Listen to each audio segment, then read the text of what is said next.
Oh, well, guess what? I'm not in Alaska today. Instead, I am in sunny California in Paso Robles because we're doing a media shoot for a client. And I wanted to go over how you can do this yourself, as well as what we like to collect and why we do it. So buckle up, because this is one of the main things that will differentiate your plumbing company from everybody else in the market and get you more calls because you're building deeper connections. Let's go. Okay, so for us in particular, as a marketing agency, it's often hard for us to really represent the client as thoroughly as we would like, as authentic as they really are in their market. So it makes sense for us to occasionally go and gather a whole bunch of photos and video that then we have in the can, on file, and we can mix and remix and change these things up. It really gives us like a media bank and a media library that we get to use for at least a year. Honestly, we've had some clients utilize it for up to 3 years. And so what this does is it positions all the media that we create as way more local centric, which is what you need when you're a local plumbing business.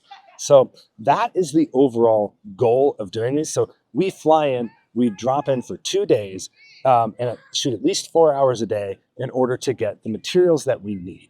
But what I really want to do is stress that you don't absolutely have to have your marketing company do this. You can hire somebody locally to get it done, or you can absolutely bring your marketing company. But the other option is to have your team help do this. Now, there's of course some skills that are involved with this kind of thing, but overall, if you do it, you will, even if it's not the perfect media package, even if like the shots are a little wonky, it is way better than what 99% of the other companies are rolling out with. So it's the best way to avoid the curse of stock media. So let's go over what it is that we like to capture for our clients when we do these, because I have a list. Okay, so I have our media checklist doc pulled up right here, and I'm going to sort of run you through it so you know what and why, right? So first thing is, the goal of the project is to bank enough footage and photos that we can provide a year's worth of production for a client. And we want to capture as much as possible in the time frame that we have. So it is run and gun and shoot and shoot and shoot, both photos and video. So we know that each setup, each scene that we set up inside of the community, we are able to get probably 5 to 10 different shots. And in order to get, 5 to 10 more, we just need to move location or change the setup or change the interaction that we're trying to capture. So we also avoid like the left and the right frame edges. So that way, if we want to cut a person out when it comes to photos, we can. And then we can put that person on any sort of brochure, any sort of business card, any sort of like spot on the website that needs something a little bit like special, right? The other thing that we end up doing is just making sure that we have a lot of variety and that we keep our framing in the zone, because now we have to think about vertical as well as landscape inventory that we make media for. So often you don't want too much going on one way or another, so you can cut it into good slices for that. So keep all those things in mind as you're doing this. Now let's talk about the shot list, because the shot list itself is going to be something that is really important, that you have it written down and you try and get what you can. One note on this: when you do video production, you put your best foot forward, you plan your best, but you have to be nimble and you have to realize that, hey, not everything's going to work out perfectly, and that's okay. Your job, whenever you end up being a media producer, even for your own company, is to pivot to the best of your ability. That's it. So, big thing is vehicles. We want vehicles, both photos and videos of vehicles going down the road, going down left, going down right, but pick areas of your hometown that are actually recognizable to shoot this stuff in.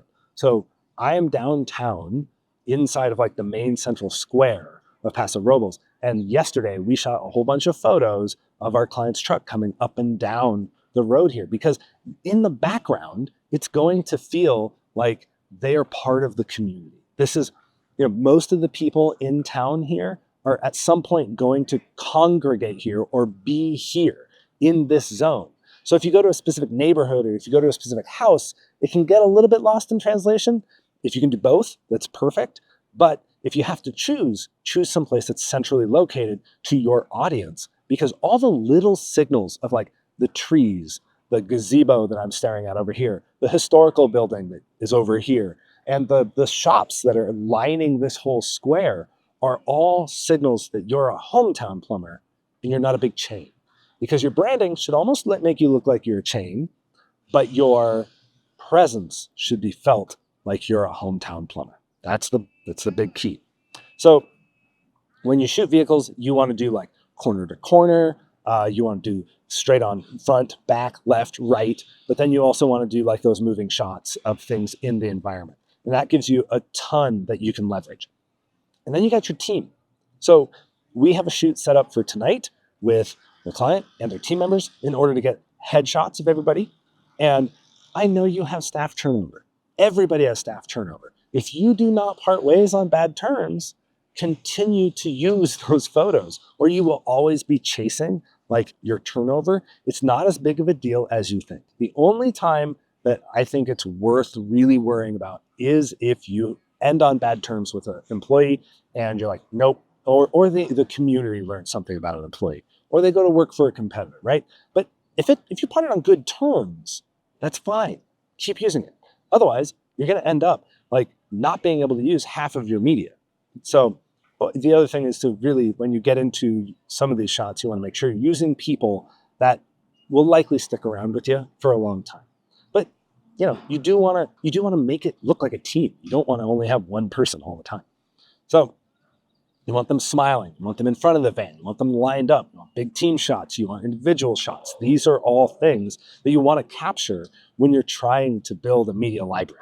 Because the more variety you get, the more chances you have to really leverage what you need in the future. And this goes your brochures, your websites, your business cards, even video ads, Facebook posts, Facebook ads, anything like that. Everything is affected by the media that you are able to provide, either your marketing company or that you have in the tank for somebody on your team to leverage. Back to that. I'm going to hammer that a lot. So then you want to capture the experience. So what we do like to do is have a client set up, okay, this is our fake customer, right? Often it's a former customer. So this is a home, this is a customer. We can shoot the client coming up to the home, getting out, getting their tools, things like that. And then the interaction that they have at the door. That is absolutely key because you need to make sure that people feel comfortable inviting you in, right? And if you don't, if you never showcase that, you're always going to be fighting a little bit of like you're not breaking the ice enough. So find somebody who's your ideal customer, find a home that's your ideal home that you like to showcase as we work on these kinds of homes in this kind of a neighborhood, and then shoot that interaction. Over the shoulder shots, both of the plumber and of the customer, smiling broadly, making sure that you actually are representing the quality service that you provide. So many people don't do that. And then, it ends up just being a disconnect that you can avoid. So do that. So then get the plumber doing not dirty work, not like fixing the pipes. We get that if we can, but we don't really go out of our way for it. What we like to see is you inspecting an area, right? You like turning on a faucet, looking at it, looking at pipes underneath a cabinet. But we don't want to showcase anything that looks like it would be a major disruption into the home. That's when you really run into like a little bit of a check. It's a subconscious check of, oh, this is kind of a dirty job. Do I really want to go through with it, right? And if it's not necessary work, that could keep them from scheduling in the first place. So we avoid that. Make it look clean and professional and happy. Happy is the big one. Even when the plumber is looking at something, oh, let's take a look with my flashlight into these pipes, smiling. You get it from a ton of different angles. So basically every time you shoot, you have a sphere around your scene. And you shoot from high, you can shoot low, you can shoot left, you can shoot right, you can zoom in, you can zoom out, you can get wide, close, all those things. And so you want the variety of that scene to maintain. All right. So the customer experience outside the home, at the door, and then the customer experience inside the home, which is also them, like the plumber just talking, like your technician talking to whoever your audience is, right? And so usually that's middle-aged housewife, it's a woman, And it's awesome to have that interaction in a kitchen, because a kitchen isn't really looked at as a private space like a bathroom. And so we like to have a decent kitchen where we can have the plumber talking to somebody, and we shoot it again in that sphere: wide, close, high, low, left, right, over shoulders, and we make it look as we collect as much variety as possible. So get those. And then you've got local associations. So this is like the van running around community staples like this park that I mentioned earlier. But also, if you have a few big landmarks inside of your town, park a van in front of it and shoot a plumber, or at least the van, outside of that landmark, because it's going to really hammer home like, this is my home that I'm seeing on this website in these ads. This is not like a crazy too clean bathroom or a house with things that don't really happen in my neighborhood, right? So we deal with this a lot, where clients, because they're all over, you end up with regional sort of specifications on how homes are built, what kind of materials they use, and things along those lines. So the more you can showcase the things that make it look and feel like home, the better. All right, so shots of downtown, even empty shots of the town. Like, I went to a parking lot right before I came here to shoot this, and I saw kind of the rolling hills of the town, and I was like, you know what? If I tilt the camera up a little bit, you don't see the parking lot, but you get the rolling hills. Those are wonderful background shots. So you have to remember, everybody in this community sees those same landmarks and shots every single day. So if we can incorporate those into our clients' marketing, it ends up making it feel a lot more authentic, just real. So, and here's a weird one, but one that I think matters. So one of the things that changes a lot are the trees. All around the United States, you have different trees. Some places have cactus, some places don't. Some places have birch trees, some places have oak trees. And so these are all things that, if somebody sees a palm tree and an ad that runs in Alaska, we immediately know that that is not real. And it creates a check where you're like, this is a company from outside trying to pretend they're local. You don't want that. So like these trees that you see surrounding me, like, we captured just some wide shots that included trees and foliage and things like that, because the region, you want to speak to the region. And it's all these little subtle details that add up to a really good association, so they call you. This does generate more phone calls when you look and feel like a real business. Oh man, the sun is great. Coming from Alaska, like, having this much sun is wonderful. It's a little bit breezy, but it's wonderful. So, all right. So then that's kind of like your B-roll. The things that are just you fly on the wall, a little bit like showcasing the experience. Now we get into the more directed things that we absolutely want to capture. Biggest one, customer testimonials. Anytime that we set up one of these shoots, we ask the client, hey, can you grab 3 or 4 people who can just talk favorably about the experience they had with your company, so that way we can leverage that into the market as an advertisement. Now, yes, you could, like everybody else, grab a Google review and just put it on text and then put that on the screen for everybody. But you have to realize, it's not real compared to somebody seeing their neighbor actually talk about their experience they had with your company. That's a completely different and deeper connection than, hey, look at this review we got on Google. It's all in text, copy, paste, boom, right? It's harder to get.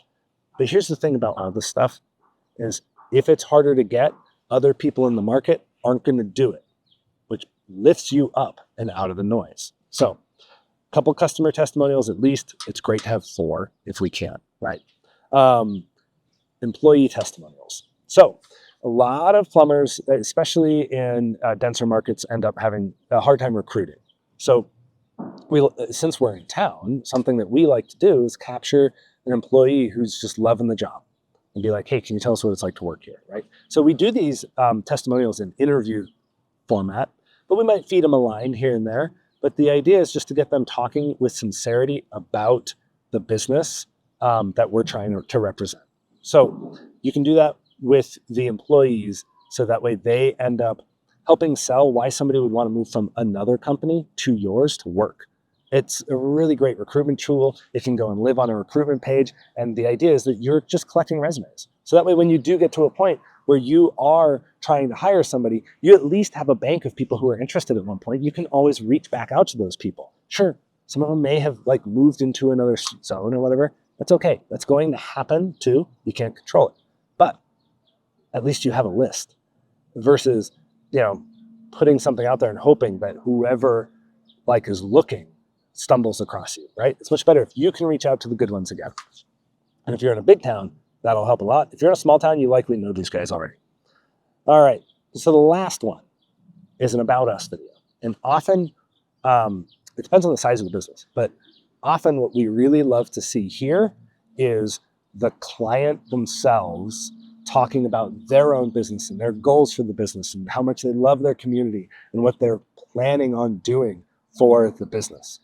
This is all the stuff that people want to hear because they want to hire somebody who cares about the work and cares about the effect that they're having on the community.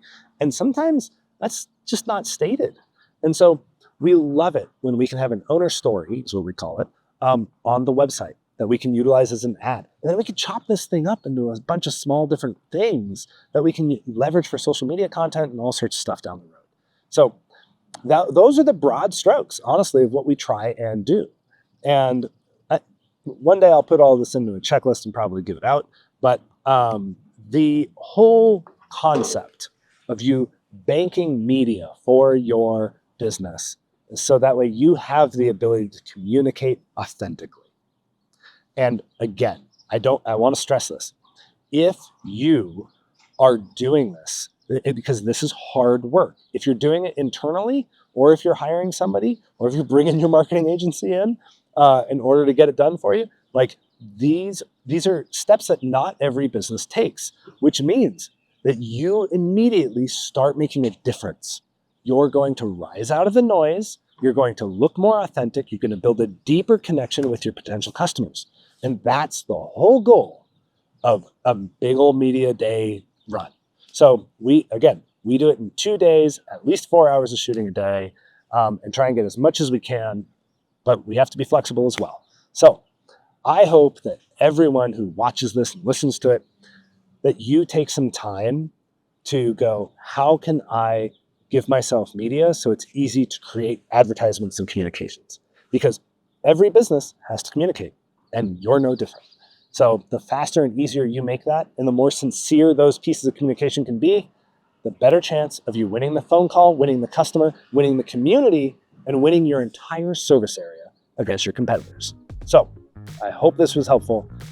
If you want to find out more about us, go to mammothforplumbers.com, and that's my agency. And there you can, if you want to hear more about these media packages, like sure, let us know. But also there's some resources there that might just help you out in addition to this. So thanks for listening. Bye.